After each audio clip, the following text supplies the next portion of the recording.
me. I meant to download Be Live on your computer. Oh, so if you download Be Live on there, I can see the YouTube. Yeah. Also. Oh, okay. We're still working on this YouTube situation, trying to figure it out because I can't see comments from YouTube, but she can. You'll be able to see all the comments on the side when they start coming. I will. Okay. So I don't know. Let's see. We have three people on. Okay. All right. So hello to everyone who's here. We're super happy to have Natasha back. I think probably most of you met her on virtual before, but if not, maybe you could just, Natasha, introduce yourself and let us know who you were.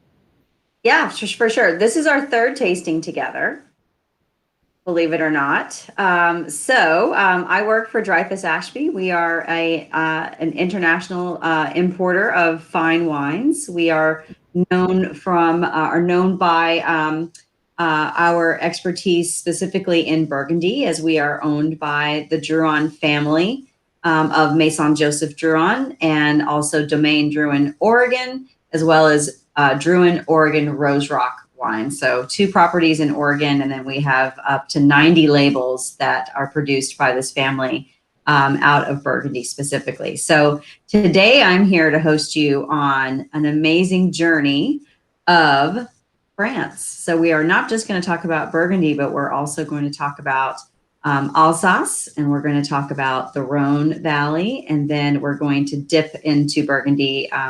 And then I believe you're going to round it out in with Conde, correct? Yes, okay. That's correct. All right. So if you don't have any other questions for me, I'm happy to dive right in. If everyone is, I'm sure, ready to sip and savor and discuss some wines. We've got some people checking in here. I want to say hi to Jean and Steve and Mary and Randy. They're in North Carolina with their bottles, tasting with us tonight. And then, gosh, I can't remember the relation, but Mary, there's another Mary. We're somehow related. They're tasting here with them. Anyway, it's all complicated. We got a big group of people there. Fallstroms. The Fallstroms are watching the correct video this time. So they're related to our North Carolina friends. We've got Joy and we've got Karen. Okay, yeah. Welcome, everyone. I'm sure we'll have more people popping in. I've got a brand new person, which, you know, doesn't happen every day on here. We got a lot of regulars, but I have a new neighbors, and this is their first time. I don't see them on here, so I hope that they can hear us. Type us a little something if you're on, Julie and Sam. So this is their first tasting. So, well, welcome. But yeah, so I think that we're ready to. Yeah, I've already been diving in. Why not? Yeah, exactly. So let's take our first stop. Okay, let's go to Alsace. So we're going to talk about the Dopff and Irion Riesling. But before we get into the wine itself, and there is the bottle. It should be the 2018 vintage. Is am I correct? And what was? Mm-hmm. Yeah. That's perfect. So it's the 2018 Dopff and Irion Riesling. But let's start a little bit further back so we can know a little bit more about this beautiful, picturesque region in the Alsace. So Riquier is the town that they are in. It is known for their Michelin-starred restaurants. It is known as a cradle of fine wines, and it has history dating back to the Middle Ages. So it has been around for quite a long time. It is considered the pearl of Alsace. So if you, when you're off and you're finished with this tasting and you want to just Google search Riquier, and just do images, you'll see just how truly lovely and quaint it is. But world-class culinary location. So don't just go for the wine. They do predominantly plant white grape varieties there. So you're going to have Riesling, of course, because that's what we have in our glass, but also Pinot Gris, Pinot Blanc, Muscat, as well as Pinot Noir. So one red grape variety. But as most of you know, like Pinot Noir is a very delicate, thin-skinned red grape variety. So it will thrive there in cool climates alongside things like Riesling and Pinot Gris because of the climate and the terroir in this location. So Rene Dopff purchased this property in 1945, but the Dopff and Irion families have history in this region dating back to the 16th century. I just find all of this so fascinating because of the longevity. You think we're drinking something that was grown in 2018, but this location and these families have all of this tremendous history that goes back, and they've been cultivating and growing grapes and making wine there for generations. So I think that's a lot to think about when you think about what you have in the glass and how these wines came about and the history that comes from their vineyards and from the families that are proudly making what you have in the glass.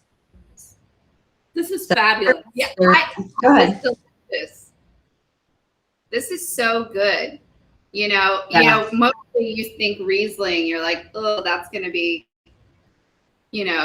too much or whatever. But this is a beautiful bottle. Yeah. So if everyone has it open, when I drink this wine, I think it's charming. It's just a charming, lovely white flower, minerally based, minerality in the structure of the wine, as you should find with Riesling. Riesling, for those who are maybe preparing for and or sort of testing themselves in terms of identifying grapes on the nose when they have wine in the glass without a label or knowing what you're drinking. Riesling it's very recognizable on the nose. It has a very distinct aroma that you should pick up. So you should get those beautiful notes of minerality, sort of that white stone aromas on the nose. On the palate, though, it transforms, and there's lovely citrus notes and white flower, and it's a delicate, just charming wine. It tastes like it should come from a place like Rickweir, where it's the pearl of Alsace. I love how you describe it as a delicate and charming wine. I know. I swear, I'm like, it is. It is so charming. Mostly like guys, right? Like yeah, bears. Yeah. So it's nice to be like a delicate white flower and a white stone. Yes. I don't know. I love it, and I adore seafood. I like to eat a lot of seafood. The more it would be my death row meal. Like anything from the ocean, sign me up. So this bottle is a beautiful pairing if you enjoy oysters, shellfish of any kind, any like grilled, flaky, soft white fish. You could do it with a cream because there's enough acid in the wine to cut through that. But even if it was just simply grilled with a little bit of butter, the Riesling would be just perfection with it. I don't know, maybe you have a couple of cheeses there too that you think might be interesting. Sorry to interrupt you. Not at all. Oh, so let me tell people really quickly again. If you got the charcuterie, I did try to keep the cheeses in clockwise order of how I paired them for the people that got the cheese plate. Obviously you eat them however you want, but the one that we chose for the Riesling was the Miti soft goat cheese from Spain. Oh, nice. Yeah. Nice. Good call. Yeah. And they're known for their goat cheeses in that area of Spain. And I think the creaminess with this wine is fabulous. So not bad for a Riesling.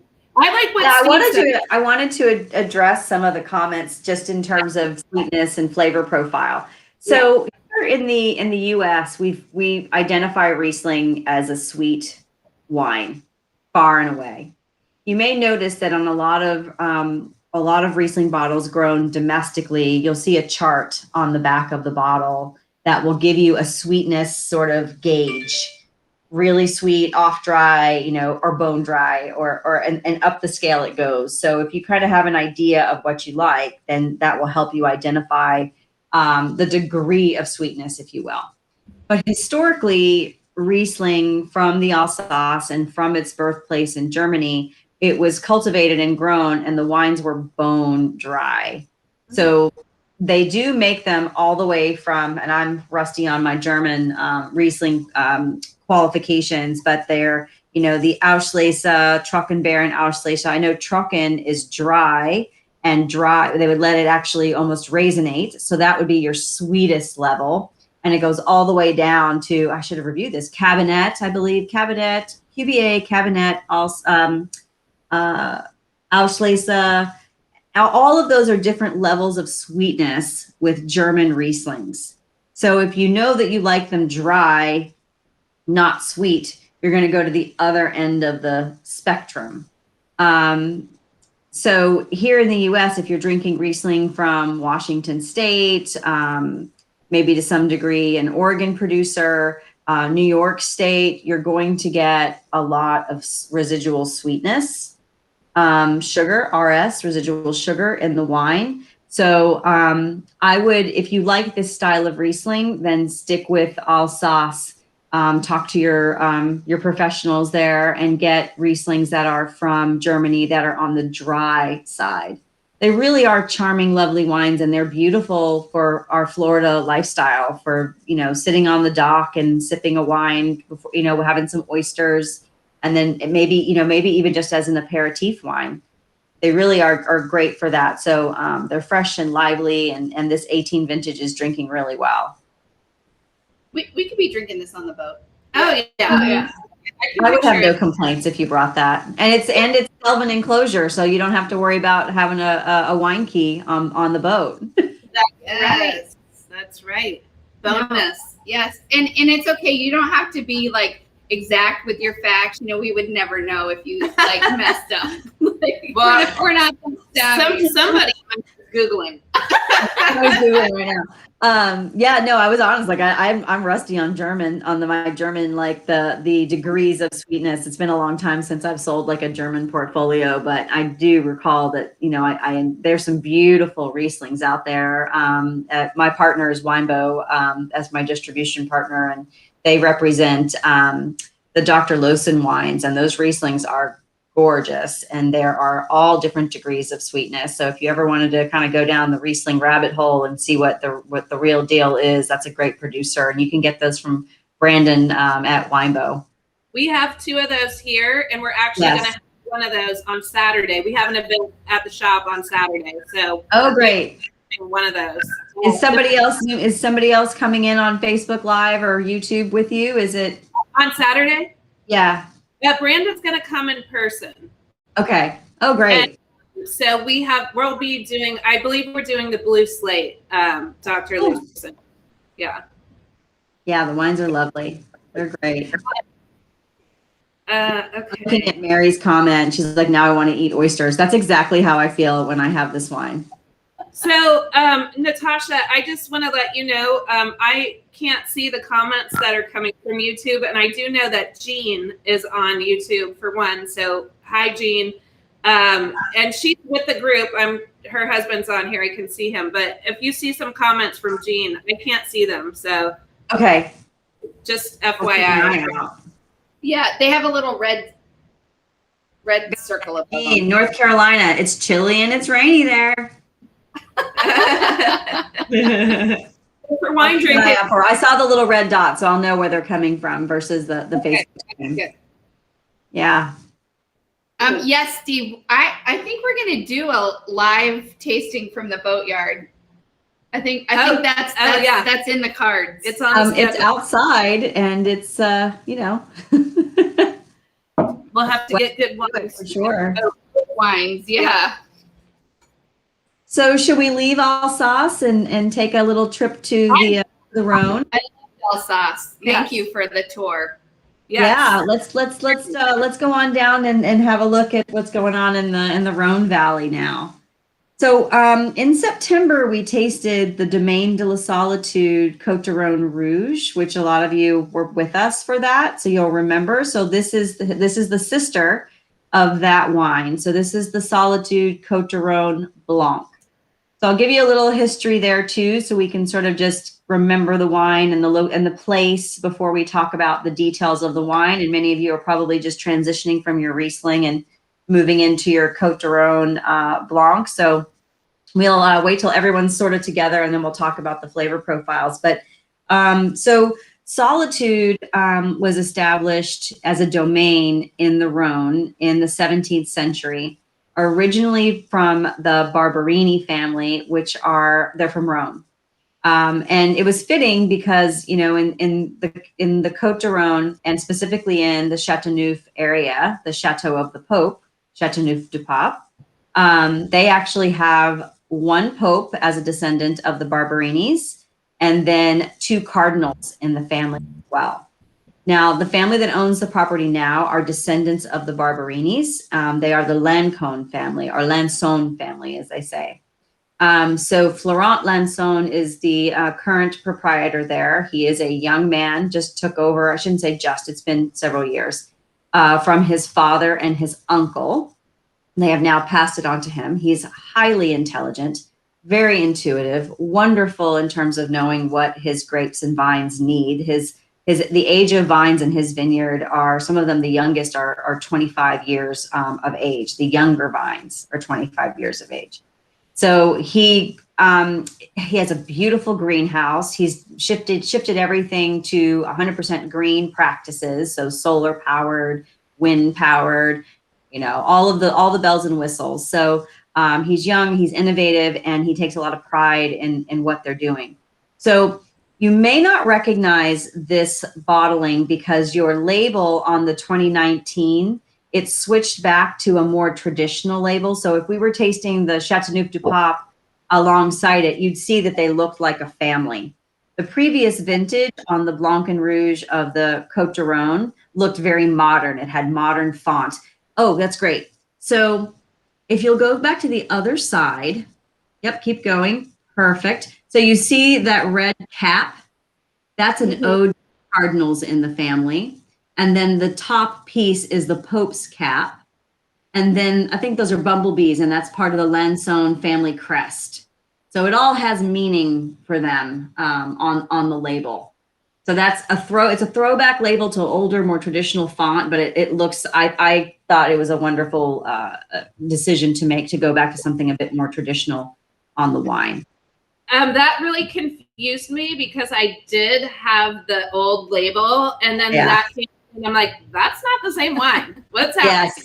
Yes. So they say on that one. So on the 18 vintage, on the Rouge, the Cote de Rhone Rouge, which we tasted, it would have transitioned to the new label, and the 19 on the Blanc would have transitioned to the new label. So hence the new label. So if anyone out there is like, we didn't taste this, I remember the name, but the label. So now you know.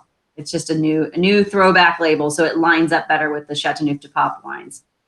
So traditionally, white wines are very scarce. So this is lovely to taste because they don't often, like Cote de Rhone is really known for their red varietals, not their white wines, and certainly not their white blends. So this is predominantly, as far as your grapes go, it's claret. It's 40% claret, and then 30% equal parts of Grenache Blanc and Roussanne. So 3 different grape varieties adding their own different components to the overall flavor profile of the wine. I get a lot of sort of like tropical fruit notes, both on the nose and on the palate, and that transitions to some citrus notes. There's a bit of viscosity and weight that will be more so for the Roussanne on that wine. The Roussanne goes through a little bit of malolactic fermentation, so that rounder feeling on the palate is coming predominantly from the Roussanne. The claret is bright and fragrant, so that's your front runner. That's what you're getting up in the front. And then your Grenache Blanc is there to sort of balance it all out. It's like finding the perfect belt for that outfit. Belt? What's a belt? No, this is...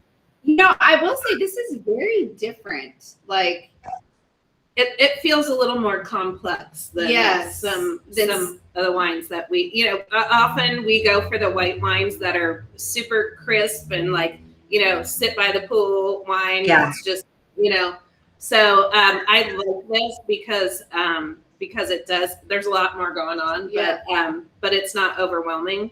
So it does have that feeling of like, you know, full, like a round in your mouth, but it's not heavy.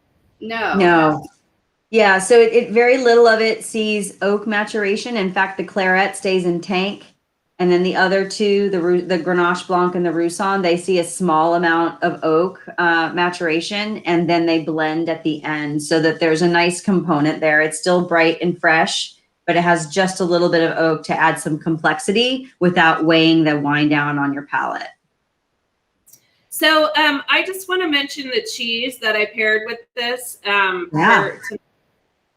which was a little bit surprising to me. I wasn't expecting this to be the pairing, which I love when that happens. But so anyway, can't wait to hear what you guys think. But this is the Cambazola that I paired. It's this one. Yours got out of order. Oh, I don't know what happened to you. Okay, I mean, anyway. Cambazola. So if Christie's are out of order, I'm not sure if yours are, but it's a Brouilly blue cheese.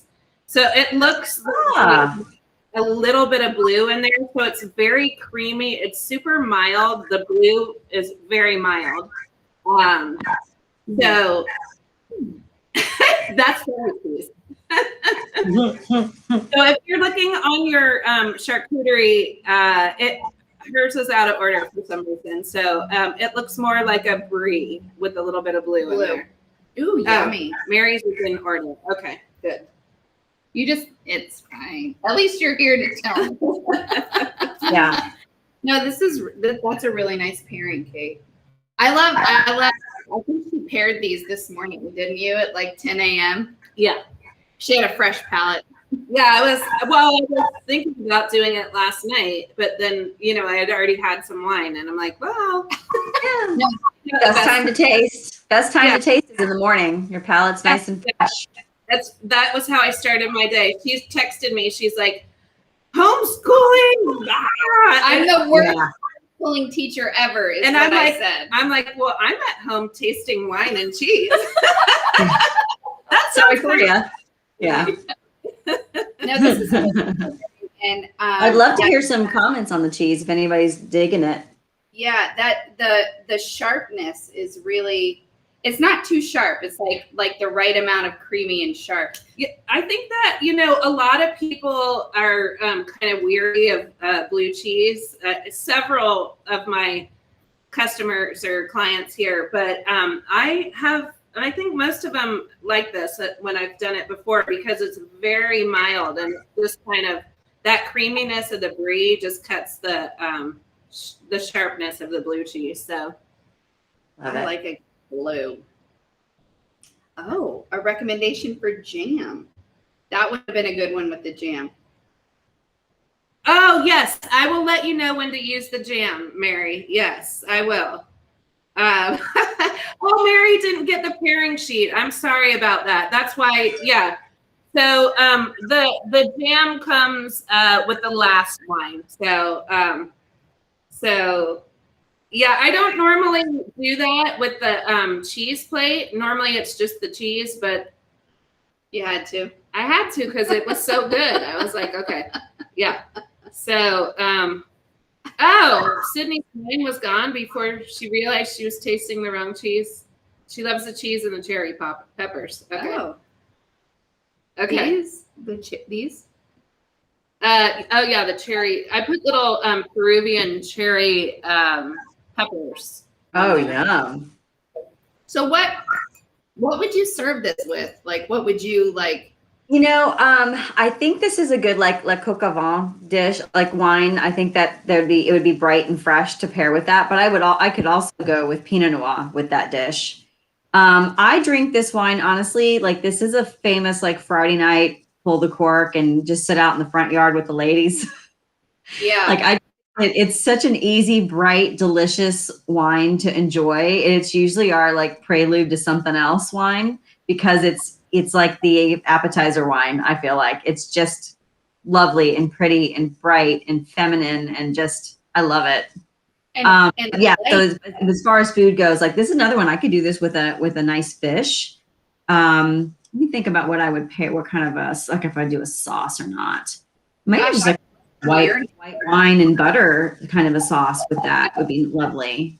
But honestly, I feel like that, because of those tropical fruit notes too, this would be for me like picture like a seafood back to seafood salad with crab, shrimp, mango, some tropical fruits in the salad itself. I think that'd be a lovely pairing with that wine.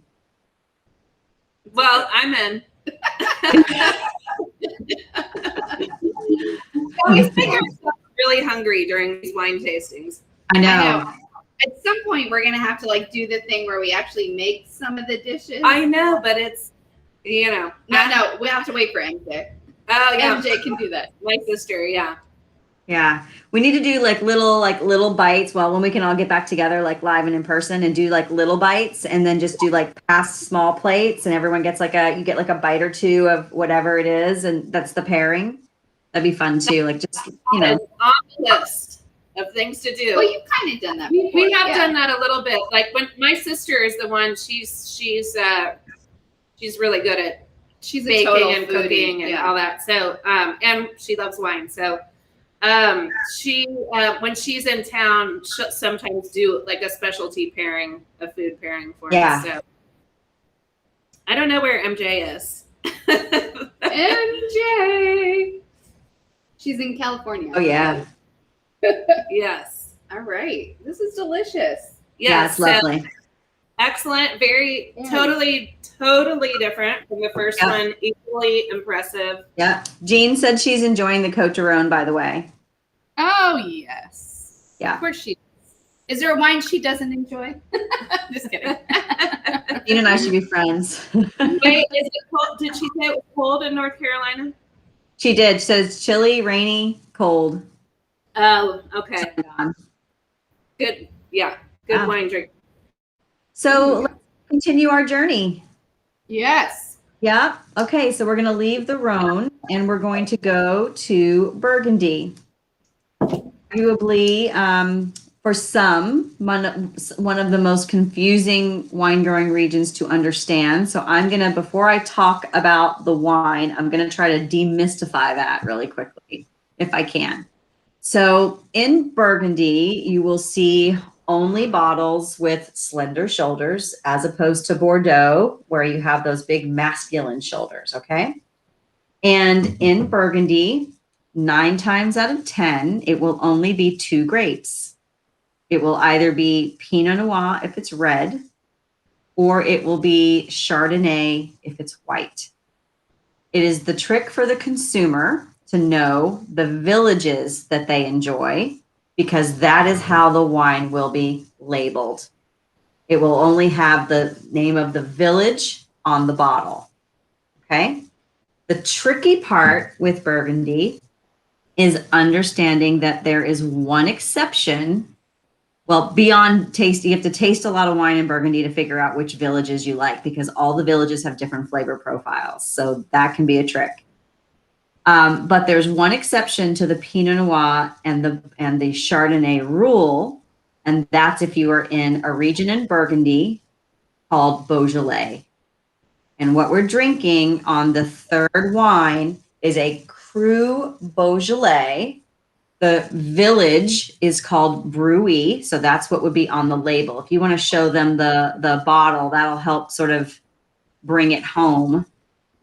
So it just says Brouilly. So you would need to know as a consumer that it is Beaujolais region is the region within Burgundy, and that it will be Gamay as the grape, not Pinot Noir. This is the exception. If anyone is confused, type something in there and I will do my very best to answer anything. If I made it more confusing for you, then please let me know so I can try to go back through it. Natasha, I think that might be the most clear that anyone's ever been on a wine tasting with us. I'm like, wow. I mean, You're really good. Yeah. I mean, describing. I never would have no, thank you. Super for that clear. Yeah. Yes. To me, somebody. See, I mean, it can be so, Burgundy can be really simple. Now, the trick is to be able to taste villages and taste them regularly to then say, oh, I really love the flavor profile of this village versus that village. Because I'm seeing Burgundy tasting in our future. Yeah, that's what we do. I mean, this is the Drouhin's world, right? So this is, we're drinking a 2015. So we're drinking something that has some age. We're drinking the Joseph Drouhin Cru Beaujolais, Hospice de Belleville, which I will get into what that means. And the region in Beaujolais is called Brouilly. The village is called Brouilly. So there are 10 Cru Beaujolais. And this is the largest. It's the southernmost in Beaujolais, and it's the largest. It's 100% Gamay. Cru Beaujolais are worthwhile for aging. If you're drinking something like Beaujolais Nouveau, it is meant to be drunk young. It is the new Beaujolais, which is the new Gamay as your grape, and it is intended to be drunk right away. It comes off the vine. They do fast carbonic maceration and send it out to the world so that you can celebrate on that third Thursday of November every year, which is Beaujolais Nouveau Day. Yeah. And then you want to drink that. You don't want to age necessarily your Beaujolais Nouveau. A Cru Beaujolais, which is what you all are tasting now, is worthwhile for tasting and aging a bit. Has anything come through on questions that I need to address before I go further? Yeah. Yes. So Steve was asking if all the Beaujolais region is all Gamay. Yeah, there's not going to be Pinot Noir bottled in the Beaujolais region or Chardonnay for that matter. It's going to be Gamay 100%. I shouldn't say 100% because there might be like Aligote, like another strange varietal lurking around in there that a family has been planting for a while. They might sell it to something else, but far and away, the rule with Beaujolais is Gamay, Gamay, Gamay. Okay. As opposed to the others. Like, we're going to do at the last wine with me, you're going to do a village and we're going to taste Pinot Noir. But there are many, many, many, many, many villages. And then within the villages, there are Grand Cru designated areas, meaning the best of the best. There are Premier Cru, which is just a level below. These are all part of guidelines within the region that delineate the best fruit, which will be the most expensive fruit, and so on. And it simply means that there's pedigree there, like history dating back to monks have been planting and cultivating Pinot Noir and Chardonnay in these regions. So they have all this history to tell us exactly how long and some of the best fruit comes from. And so those regions will get those Grand Cru and Premier Cru designations. This is a Cru level wine in Beaujolais that you have in the glass. Let me read through and see anything. So to know if you can come once a month. Yeah. If we're drinking Burgundy, I'm in. Yeah. It's just like a lot. It's a lot of information in a very delicate way. Yes. You know, I mean, it's just like, oh, okay, yeah, that makes sense. You know, But it's interesting that you're telling us about like the labeling too, because for me, you know, I'm like, you know, I don't know, what does that even mean? I don't know. Like she'll say a wine is called something, but that's not what's on the label. So sometimes find the wines that I like all the time, but like the wine and soul, like that. But I don't know what the front of the labels mean, or like, you know, I would have no idea that was. So you're just seeing a place. You're seeing the name. You know, it might as well say, you know, Melbourne, Cocoa Beach, or you know, Kona on the label. I mean, that's what we're talking about. We're talking about a place. But because of the pedigree of the wine, you're thinking now, okay, so I'll give you an example, and this is how different the flavor profiles can be. So my husband loves Gevrey-Chambertin. Gevrey-Chambertin is a village. The Pinot Noir that's produced there is a little bit more spicy, I would say masculine in style. It's his favorite region or village in Burgundy. For me, I like Chambon Musigny. It is a little bit more flowered, perfumey, a little bit more delicate. I would say feminine on the palate. And I prefer Chambol, that village, over Gevrey-Chambertin. I would do Gevrey-Chambertin leaning towards lamb. I would stay with, pork or veal with Chambon Musigny. But they are both Pinot Noir. So the villages are so incredibly distinct in terms of their flavor profile. Like someone like a Drouhin who is, fourth generation, they can identify flavor profile just by putting the wine in the glass and sniffing and tasting it, and it can tell you what village it is. I can't do that. I'd love to be able to, but I can't do that. But I do know what Gevrey-Chambertin is, and I definitely know what Chambon Musigny is. And there are some other villages I can pick out as well. But that's how intricate it is. And then the last thing I'll say about that, and then we'll talk about the hospice, is so we're talking about all these villages, and you might think it's a great expanse of space, but honestly, I've done some tastings in like a retail store itself, and I could tell you that if I divided the store in half, this could be Gevrey-Chambertin and this could be Chambon Musigny. It's a dirt road that divides them, and then the wines are so incredibly different at the same time. It's a fascinating region to see. You can drive from one end to the other in 20 minutes with no traffic, unless you get stuck behind a horse and a cart, because everything is plowed by hand still. It is terroir driven and, climate driven, and what Mother Nature gives us is what we get for the vintage. And the yields can be, very, very bountiful, or they can be very, very small, which can drive the prices up. So that's another thing. Burgundy fluctuates a lot in that way. So that's where it gets intricate and tricky. But if you can remember Pinot Noir and Chardonnay, slender shoulders, and what you see on the label is a place, then you can start to explore a little bit better. That's awesome. I love that. I love that too. And I'm really interested in exploring. Yeah. Because, I'm thinking of when we lived in Oregon and we had the Willamette Valley Pinot Noirs, and, very fruity and fruit forward and all that. But I love those. I absolutely love them. But I also had several from Southern Oregon that were more earthy and just a totally different style Pinot, and I loved those also.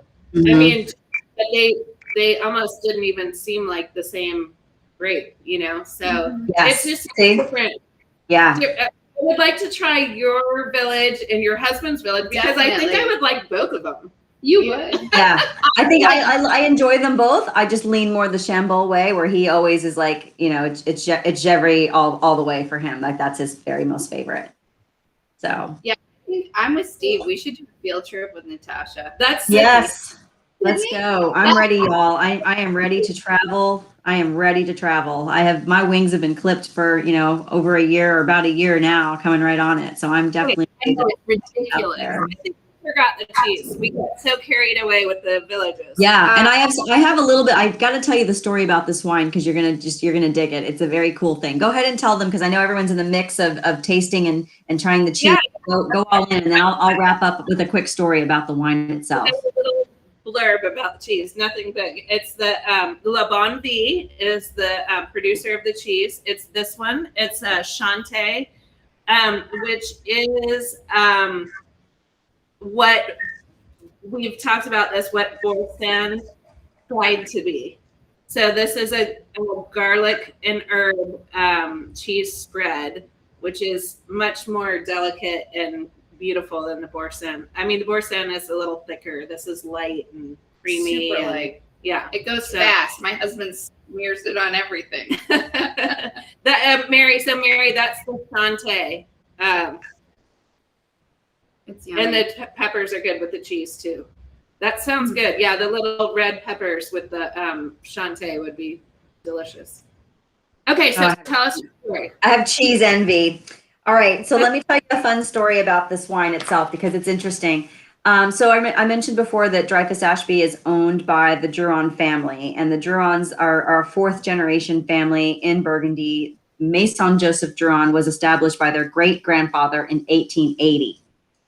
His son, Maurice, was a part of the French resistance and on more than one occasion had to hide from Nazis. He was also captured and imprisoned, and he had to write letters, which many of the vignerons were in prison concentration or in camps together, and they had to write letters home to their spouses and eldest children to tell them what to do with the harvest as they were in there for a long time, right? And things are still happening at home. Wines are, grapes are growing on the vine, what needs to be pruned and so on. So that's a whole piece of that too. So on the after being released, they came for Maurice a second time. This is Joseph's son and the grandfather of the current proprietors, which are 4 siblings. And so he had to hide, and in hiding, he went to the hospice. This was the second time. He went to the hospice, and the nuns hid him at the Hospice de Belleville for 6 months. So the hospice, historically, people will give to the hospital. It's a charity. And so when he was ultimately went back home 6 months later and the war was over, he went back to the hospice and for years would help them cultivate and make their wines at no charge. Like he just went there when he was finished at his place, he would go there and he would work for them for free and he would barrel their wines for them. And typically what would happen, and still does today, is they would put the wines in barrel and they'll take them to auction and they auction them off. And then the proceeds for that funds the hospital. So if you're looking at the label in and of itself, you'll see, let me see if I can have it. I have poor lighting for that, but it says right in here, Hospice de Belleville. So the hospital in Belleville, and then the town or village is Brouilly.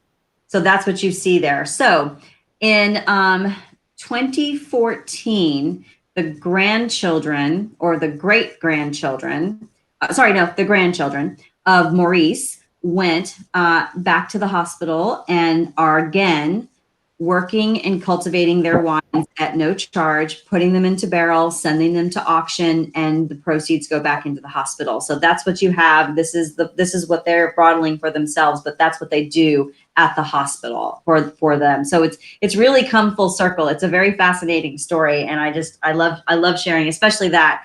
I love the Cru Beaujolais wines. I think they're interesting. You can often get them at a great price. So if you see one on a shelf, don't be afraid to buy it. You have an idea of what it's like. These wines are soft and bright. There's no oak maturation. They are meant to be inviting and exciting, but not something that's going to have a lot of weight and tannin structure on the palate. They are meant to be light in tannin, light in flavor profile. Now, because this one has some age at 2015, it has a little bit more depth. It's been hanging out in the bottle and waiting for us to open it to talk about it tonight. So it's got a lot of character to it, I think. And there's small bits of spice notes, but then bright sort of wild cherry and wild strawberry on the nose. It's awesome. This is really good. And Sold. Natasha and Kate has this one listed for $28. That is like a hot bargain for Steal. Like, for any Burgundy is like, buy it. Gotta buy that. This is really good. I love this. It's awesome. Good bottle. Good choice. Excellent. What is everybody saying? They love it. Yes, everyone loves it. Loves the history, makes the wine taste better. So I agree with Mary. I feel like the history makes the wine taste better to me too. Every time. And I never get tired of telling the stories. And that's what wine is, right? Like you're talking about stories and families, and it's something we can all relate to. Our own stories, our own family, our own history. And it's lovely to have something to drink and talk about while you're doing it. Yeah, I love that. Are you ready for the? Yeah, Sydney said she Ready? just had cheese on her bagel this morning. That would be good bagel cheese, That actually. would be, yeah. Light enough, yeah. All right. So we're going to go current vintage now to the Nuits Saint George Village. So this is one of our top selling village level wines. Nuits Saint George is the village. It is current vintage 2018. We have not released the 19 vintage yet. It will be released in the next couple of months and sent over from Burgundy. So in the glass, because it's red and it's not in Beaujolais, it's Pinot Noir. 100% Pinot. and distinct to, I'm sorry, I might have said Nuits Saint George. This is Cote Nuit, excuse me, Cote Nuit Village. My apologies. It comes from Nuits Saint George, but this is the village within that.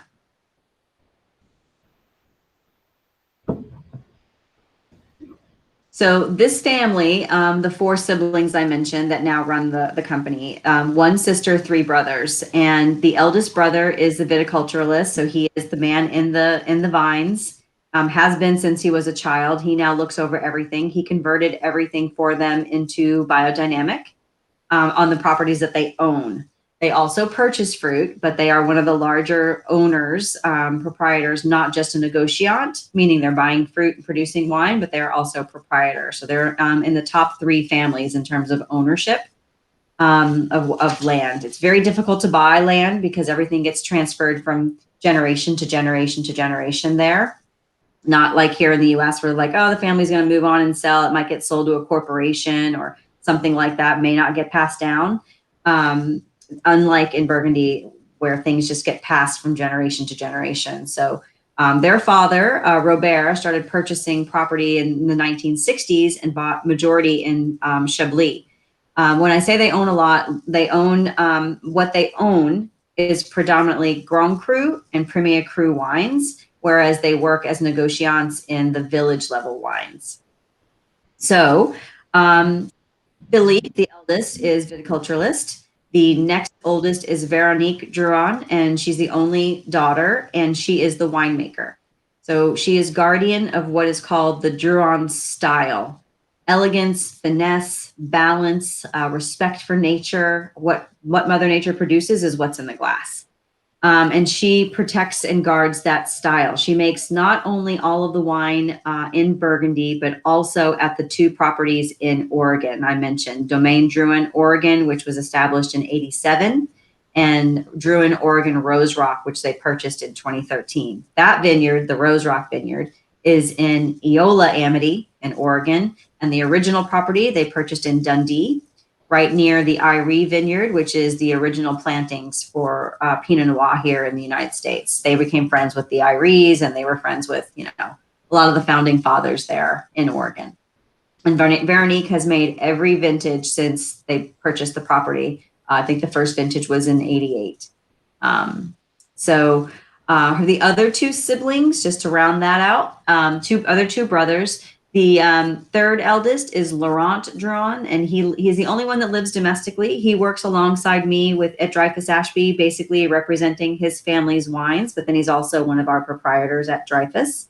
And then the youngest brother is Frederic, and he is the business manager, president of the company. Essentially, he's everybody's boss. The buck stops with Frederic, and he's the youngest. That's funny. Yeah. Back in my family too. I have 4 kids. Yeah, it would be Lulu. Yeah. She's in charge. I love that story. Yeah. So that Rose Rock Vineyard I mentioned in Oregon, they have that purchased with the thoughts of the 5th generation in mind. There's no winery there. It's just the vineyard site, and it's going to be something that their children now will have to cultivate if they're interested.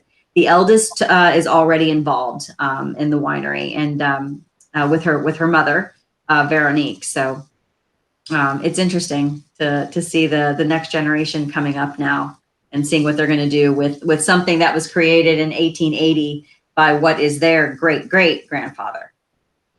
That's great. It's amazing. That's amazing, yeah, isn't it? It's really a neat story. What do you all think of this wine? We didn't really talk about flavor profile and what we're getting on the nose, but I just think it's young. I think it's getting better as it sits in the glass. Like maybe we should have worked maybe a little earlier than we did, but as it sits in the glass, like it just gets smoother and smoother. I feel like that elegant glass. It reminds me of Veronique. The style that they have as a family. She is elegant and incredibly polite. She's a classical pianist and loves classical music. And I just feel like that's like I hear symphony in my head when I drink their Burgundies. I just think they're so just elegant on another level. I mean, all of these stories for us, I mean, really makes us appreciate the wine more, and I think taste more of the nuances of each wine and all of that. And so, and for you, I can imagine like knowing the families and seeing all that, you know, it takes it to a whole nother level. So it really makes you appreciate it. And that's what I love about the wines that we get here. And I know I say this periodically and in different ways every time, but it's true. I mean, these families they're pouring love into their vineyards, and you can taste it in the wine. And I love to hear that. It really makes you appreciate every bit of the wine. Yeah. Yeah, because it's not just you're not just walking in blind to like a regular store. It's like every wine here really has a story. Like they're, you know. Yeah, and awesome. We love hearing it. Thank you for your knowledge. You are. So I want to. Is it okay? I'm going to talk about the pairing here really quickly. Yeah. Yeah, talk about the cheese pairing, and then I'll jump off when you guys jump onto your final wine. I'll say a quick goodbye though, because y'all have been great. I appreciate it. Okay. Yeah. So the pairing for this one is the cranberry and pumpkin seed crisp, not that one. So it's a round crisp, and that goes with the Thomasville Tom, which is that one. Okay. And we talked about Thomasville last week, I believe. But I, you know, the Thomasville is made in Georgia, and it's family owned, and you know, second generation. I think they've started, you know, the brewery and the wine. I mean, little kind of gastro pub or something where they serve their cheeses and everything with craft beers and wines and stuff. But that Thomasville cheese, I find it sometimes difficult to pair it with the wines. It's kind of more of like a Parmesan kind of style, but I'm not sure. It's got a little bit stronger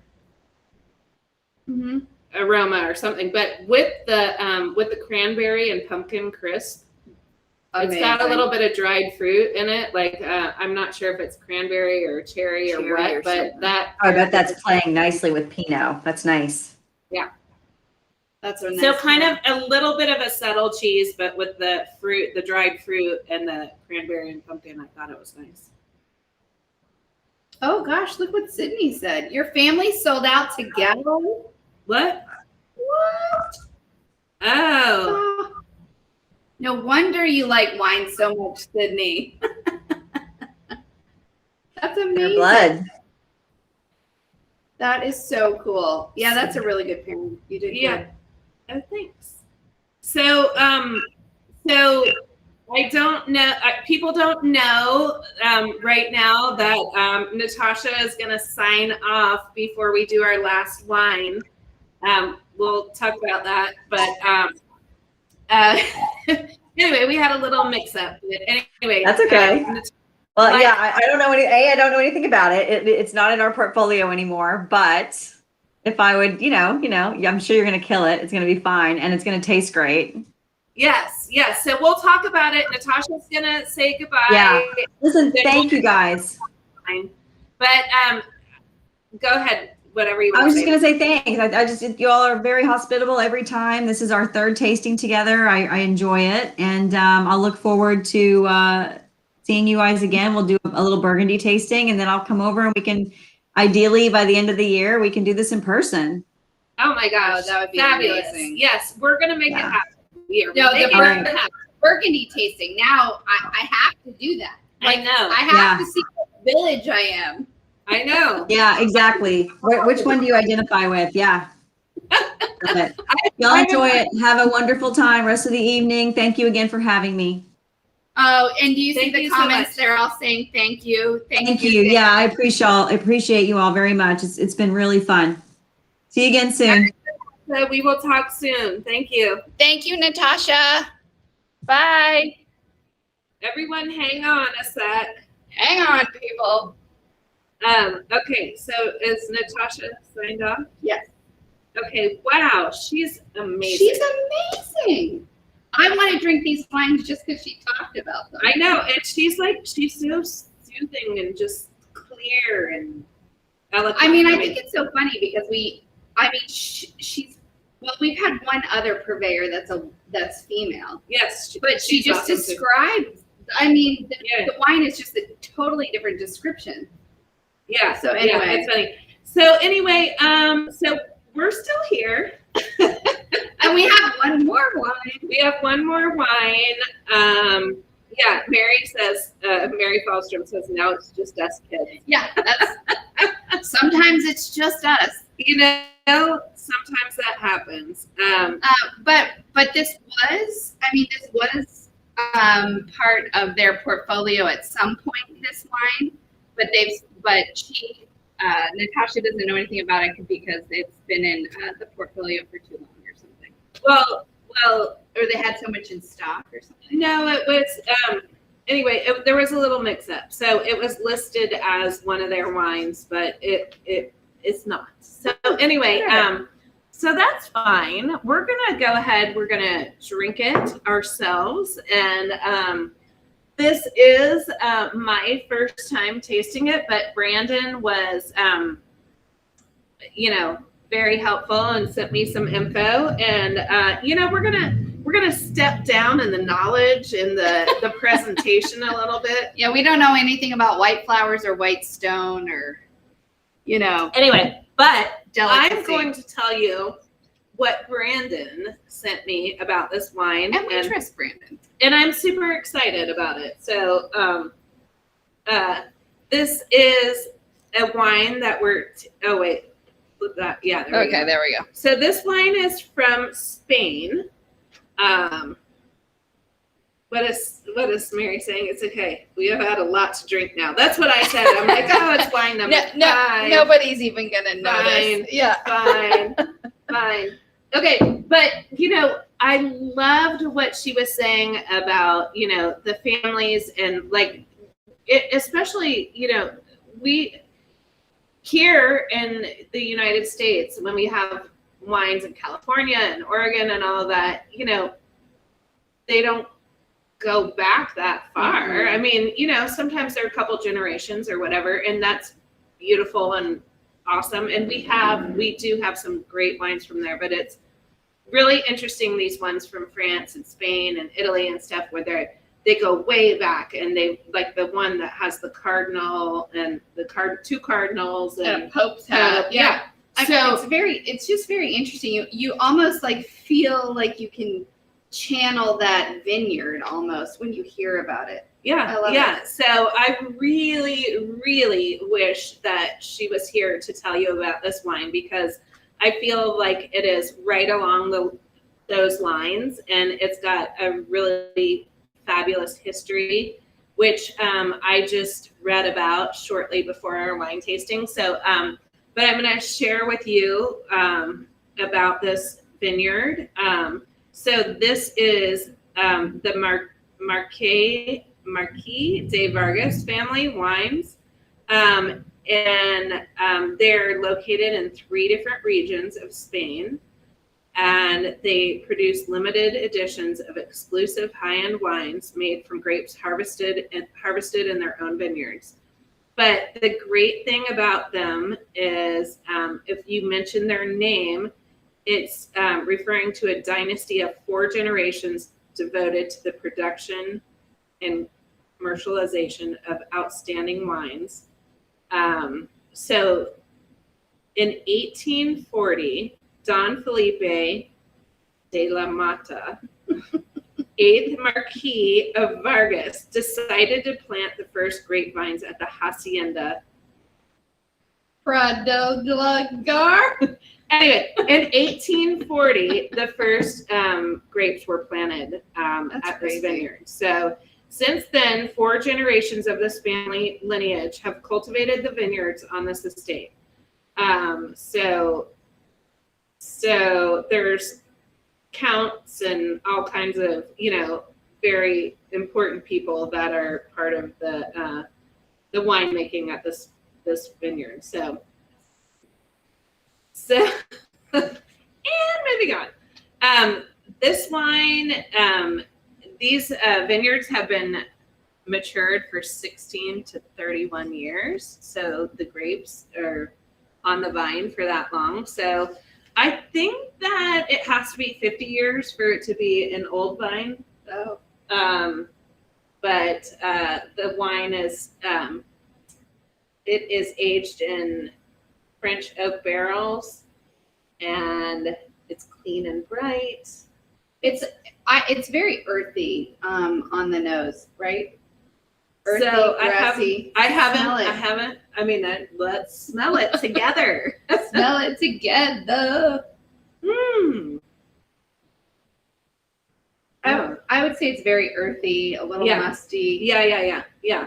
And for me, that's like, old world style, which is what I really like. So I am excited to try it. I mean, I did try it at 10 a.m. this morning, like a drop of it with the cheese, but I can't. Sure, it was a drop. It's good. I don't like it. It's not her style. Whatever. That's fine. It's mine. I love it. But it tastes very old world.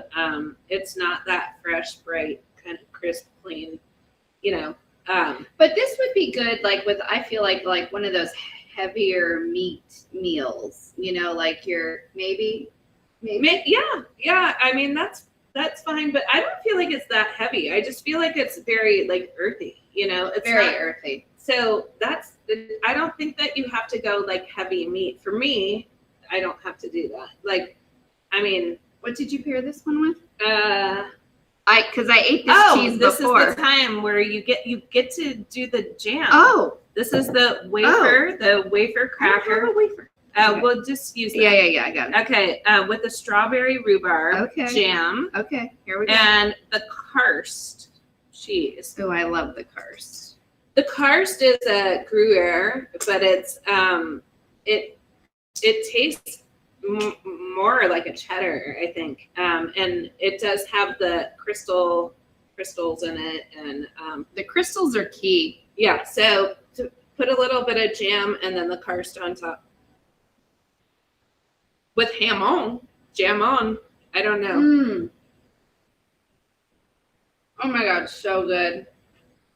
Y'all should put it on the pumpkin cookie. What? It's Jean's birthday? Jean?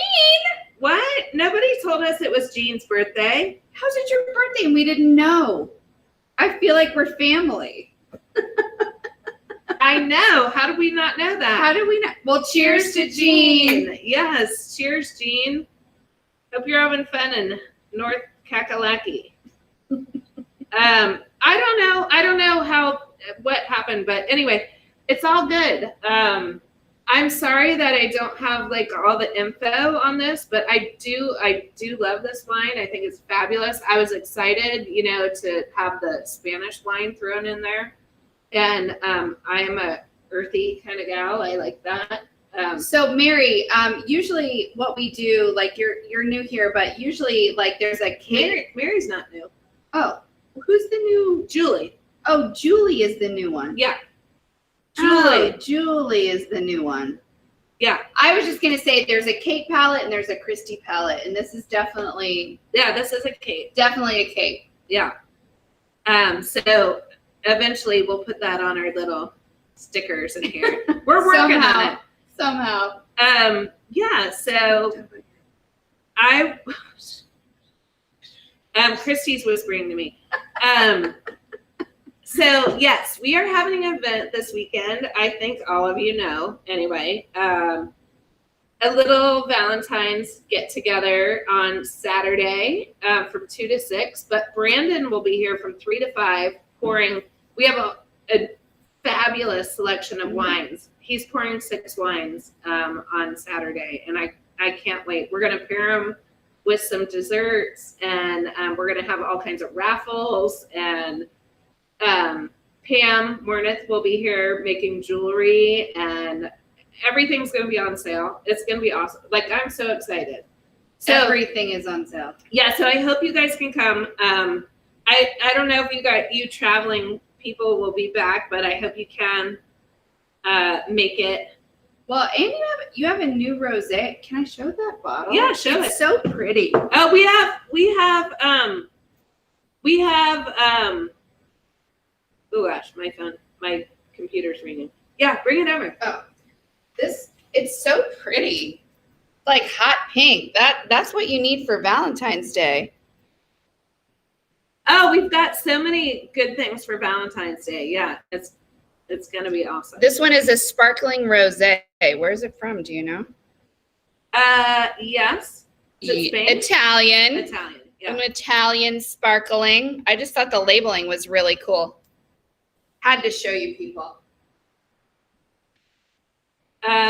Yes. Well, cool. So, what else about this week? Oh, and then another thing about this weekend, we talked about the pecans. So my other side business, we're going to have the first batch of pecans are going to be ready for sale this weekend with our new label, Vincent and Sons Pecans. Very exciting. Yeah, it is very exciting. So I'm not sure how many different varieties we're going to have, but we will have definitely roasted pecans and probably some candied pecans for you to sample and for you to purchase. Yeah, So, very exciting. yeah. So what did everybody think? What's their favorites? 1 to 5? Like what are your favorites here? You go first. You say. Oh, me? Yeah. Oh, yeah. Okay. Number 1 is probably the Brouilly. Okay, so that was our third tasting right here. That one. Yeah, that's my number 1. Okay, so that's a Beaujolais, right? Mm-hmm. Okay, number 2 would be the Pinot Noir. Number 3 would be the Cote de Rhone white. Ooh, it's a tie. I love the others. See, mine's so funny. Like I would do my number 1 would be the Okay. number 3. Yeah. Right? Like love that one. But I think I would do the Riesling. Alsace, yeah. That would be my number 2. That's awesome. I love that. Yeah. I loved that one.